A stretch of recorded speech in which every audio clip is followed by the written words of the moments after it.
하셨는데 내가 이런 말을 한 적이 있다라는 식으로 뜨끔뜨끔할 때가 많이 있거든요. 그렇지만 공적으로 중요한 임무를 맡게 될 사람의 경우에는 과거의 발언이라든가 일상에서는 공적 논란이 있었고 시민사회의 대표들을 다 재검토한다는 것 같은데 재검토를 한다는 것이 바꾼다는 것 같지는 않던데. 그렇죠? 그리고 문제는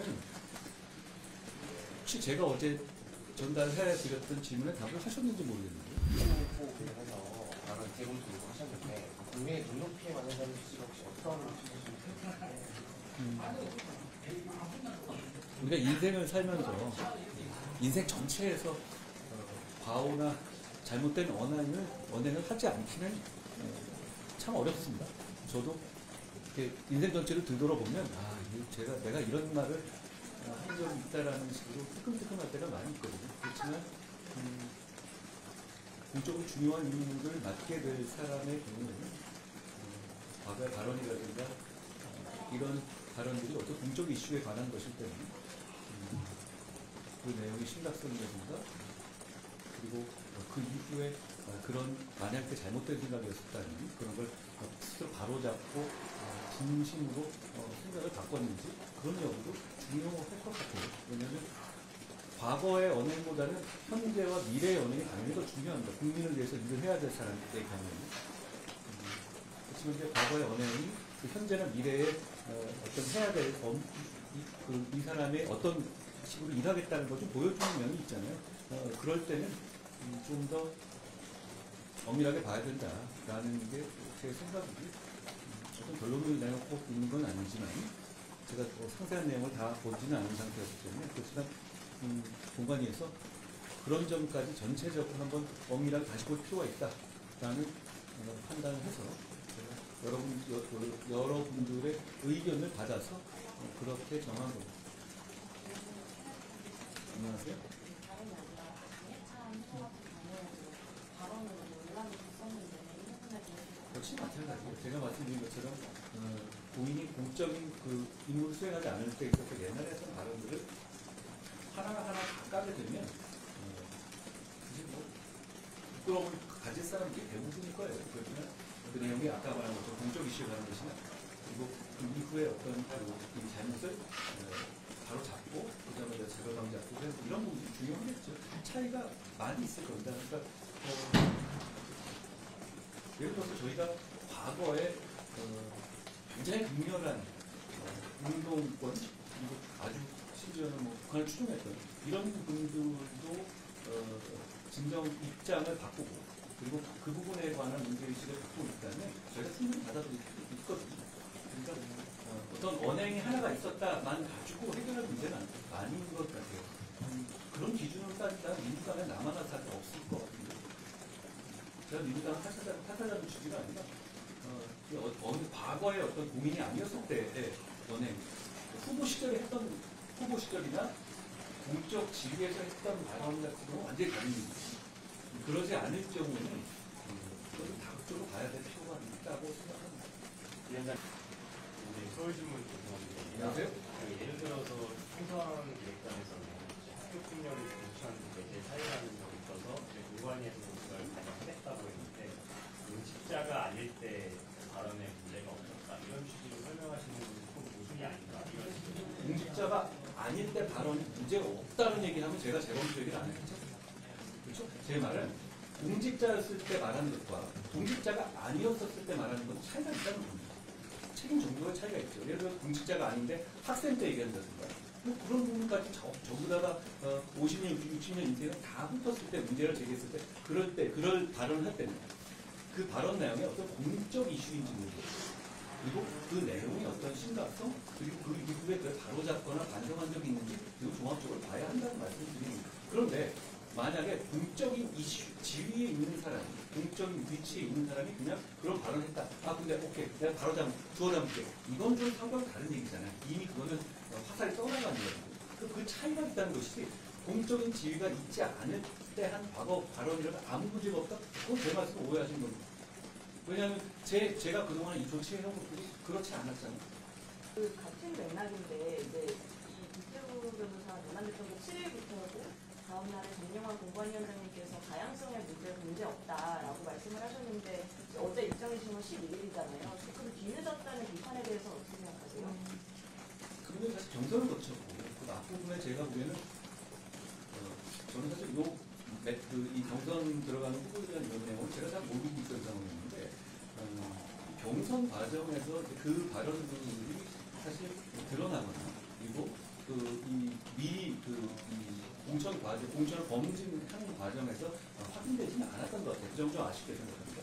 그 이후에 나왔던 발언들에 대한 것도 전향 위원장이 말하는 건 어떤 일반론적, 잘 정확한 파악이 안 된 상태에서 그랬던 것일 거고요. 저 발언이 아예 문제가 되지 않는다? 저는 그렇게까지 않습니다. 문제가 되죠. 우리 국민들은 그렇게 생각하지 않으신 분이 대부분이고, 그 부분에 대해서 자, 5.18선 입장을 제가 명확하게 밝힌 적이 있습니다.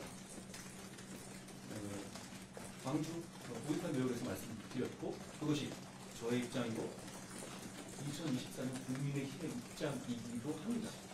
도태우 후보도 그 입장 앞으로 따르겠다는 사과를 내기까지 했죠. 그리고 전 상황에서 제가 조금 다시 한번 재검토가 필요하다는 판단했던 것은 그 발언이 가볍지 않은 발언이라고 생각하기 때문입니다. 그게 들고 국민들께서 그때 또 하시지 않으셔요. 저희는 이런 문제를 그냥 민주당이 떠드는 거 봐라. 민주당의 정봉주 씨가 옛날에 했던 얘기 봐라. 이런 식으로 밀어붙일 수도 있어요. 그런데 그러기에는 공격적 이슈라고 생각합니다. 그렇기 때문에 여기서 저희가 어떤 시스템을 가지고 제가 어떤 결론을 정해두고 하지는 않는 것이지만 이런 문제에 대해서 이걸 알았다면 어떤 방식으로 할 것이고 그 이후에 이분이 한 사과라든가 이런 걸 전체적으로 다시 한번 평가하고 되짚어달라라는 게 제 생각이고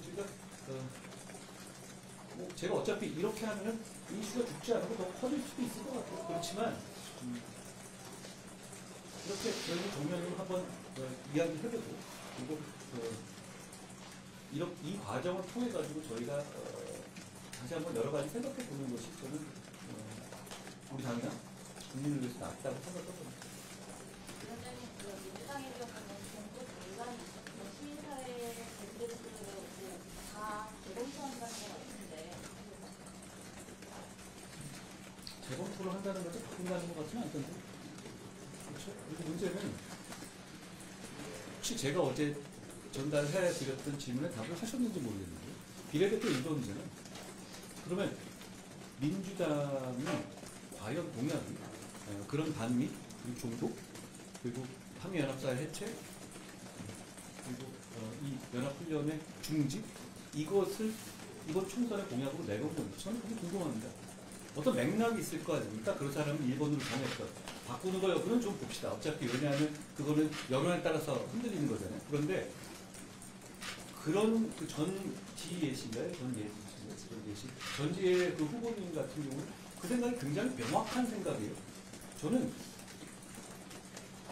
불법 질서를 넘어서지 않는 이상 어떤 정치인이 그런 생각을 가질 수 있다고 생각합니다. 그런 생각을 가지면 국민의 선택을 받기가 어렵겠죠. 그런데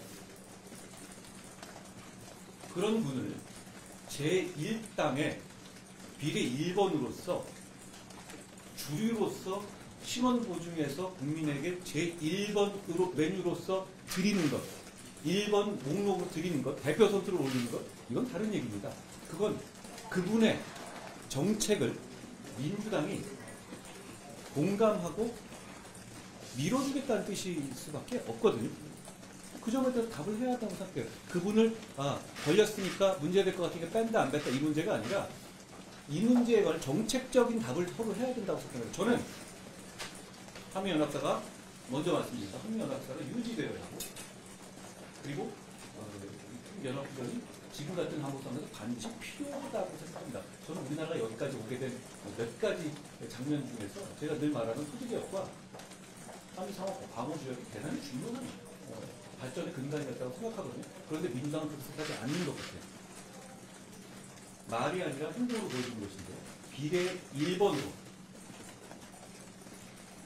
조합민 철수 같은 그리고 한미상호 사실상 이 방위 체계 자체를 없애야 한다라는 생각을 공개적으로 주장해온 분을 1번으로 제시했잖아요. 그럼 그 민주당의 공약이지 그게 다른 사람의 공약입니까? 다시 한 번 말씀드립니다. 저는 이게 법 자체에서 개별적으로 봐야 되겠습니다만 그런 주장을 하는 것 자체에 대해서는 저는 그 정치인 할 수 있는 주장인 것 같아요. 그렇지만 그게 어떤 이 주류가 아니라 비주류에서는 얼마든지 있을 수 있는 주장이니까 대단히 많은 주장. 그런데 그런 주장을 민주당이라는 거대 정당이 이런 총선이라는 예민하고도 국민의 선택을 받는 장면에서 1번을 올린 거예요. 만약에 민주당이 이 선거에서 이기게 되면 어떤 의미를 민주당은 스스로 부여하겠습니까? 대한민국 국민들께서 사실상 주한미군이었으나 한미연합사를 폐지하는 것을 허락해 주신 것이다. 이렇게 해석하지 않겠어요? 그런 문제를 제시하셨으니까 그런 문제를 제시한 배경에 대해서 설명할 필요가 있는 겁니다. 그분을 뺐다 넣었다 그런 차원의 문제가 아니죠. 그런데 왜냐하면 그분 말고도 많잖아요. 지금 현재 울산 등등에서 서로 선거연합에서 지역구를 내주겠다고 하는 분들도 그런 사람들 아닌가요? 그 당에 서 있었던, 그 당에 처음에 그 비례정당 만들 때 서 있었던 분들 그런 분들 아닌가요?